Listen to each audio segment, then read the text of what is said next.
I'm here talking to Martine Hannevik, and she'll explain if I've pronounced her name correctly, and Maddis Eidem, and they are both working with this company called DNV. Welcome both. I'd like to just ask you a little bit first about your company. What does it do? Thank you, Roger. DNV has been around for 160 years, and as you said, we are a risk-based company, and our vision has always been in the existence of the company to safeguard life, property, and the environment. So what we are focusing on this year at Aqua is to provide guidance to our customers in the industry that any new technology would work as intended for that part. So I hope we can have been presenting some of the new ideas and technologies that we have been working on, for instance, as AI. And I notice on your promotional material here, Martina, you're talking about AI-driven compliance. What does that mean?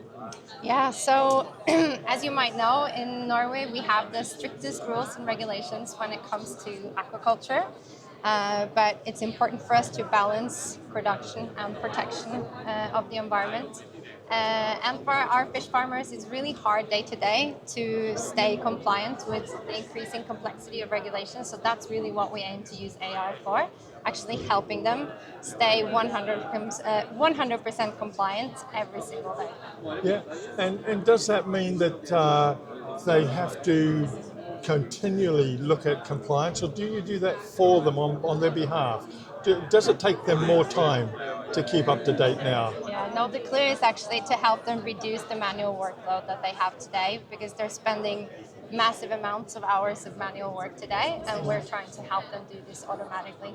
Yeah, and Maddis, is this something that is emanating from Norway, or do you find that compliance with regulations is something that all of us have to do globally?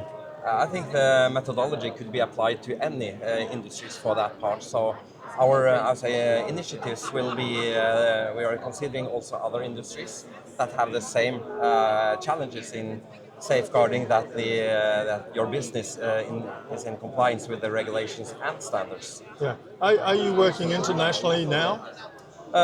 Yes, we are DNV. We are present in more than 100 countries around the globe, in all, I would say, corners of the world.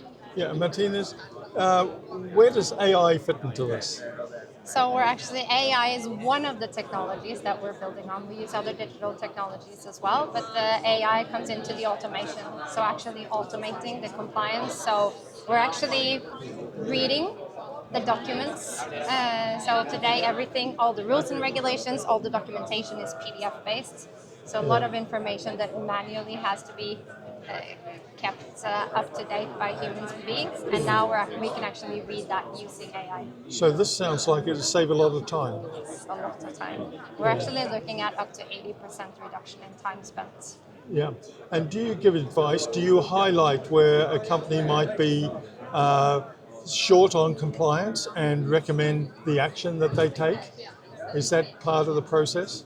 So what we do is we give them an overview of all the actions that they have to, like inspections, maintenance, repairs, etc., that they have to do to stay compliant. But we don't mix our assurance business with advisory business. Oh, I see. Okay, so but you'd know about the regulations in almost all those 50 countries that you're currently operating in. Yeah, and also the great thing about DNV is actually we operate in many different verticals. So we have experts on the technical side, animal welfare, on ESG, sustainability, environment, etc. Okay. And local presence is of importance to actually understand each country and each market segment. And finally, you're not just in the aquaculture industry. Can you tell us a little bit about other industries that you're bringing knowledge or expertise from? The origin of DNV was in the maritime and the shipping business from a long time ago, making sure that the ship would both float at sea and also could sail from A to B. And from then on, we have expanded into market segments as energy. We are very highly involved in the traditional oil and gas business, but also highly into renewable business, both within solar, within offshore wind, carbon capture solutions as well, and also in medicine. We have been a lot of activity in the US and also in Europe within healthcare systems. And so you're bringing a lot of that expertise to the aquaculture industry. Exactly. So these are heavily regulated, very complex industries. So we're learning a lot that we're bringing into the aquaculture industry. And is this your first Aqua North show? No, we've been present here for several years occasions for that part. So it's an ideal event to meet customers. Well, in that case, how have you found the response from fish farmers in particular to this type of service? I experienced a lot of curiosity. I think many operators are curious about what could actually AI bring to them as a value. I think the presentation so far has been highly on the technology itself, but providing a business opportunity for them to make use of AI is what they are looking for. Yeah, and if somebody wants to reach out, who do they go to? Where do they go to? Yeah, they can reach out to both of us. Okay. We'll be happy to speak to anyone who's interested. Yeah, and you'll find their details on the last slide of this little video. But thank you both very much for participating in this little call. Thank you. All the best at the show. Thank you. Thank you, Ross. Bye for now.